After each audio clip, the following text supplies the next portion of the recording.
قرآن حكيم تقاصرت عنه أفحام الرجال بخا قرآن كلام الله بشنو قديم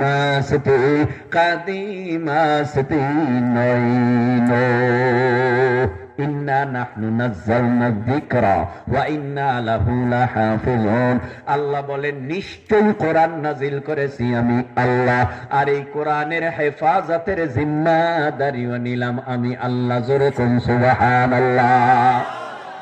এবার মোহাব্বতের নজরে দিল থেকে উঁচু আওয়াজে বলো, এই কোরআনটা কার?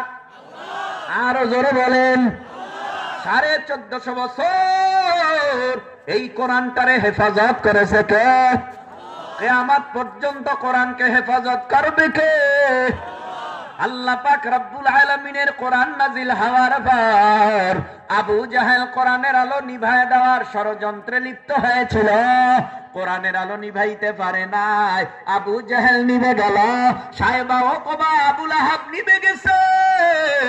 এই 1450 বছর যেই বেঈমানেরা কোরআনের আলোকে নিভায় দেওয়ার ষড়যন্ত্র করেছে, কোরআনের আলো নিভাইতে পারে নাই, আমার আল্লাহ তাদেরকে আমার আল্লাহ জীবনের তরে আল্লাহর গজব দিয়া নিভাই দিছে। কোরআনের আলো আগেও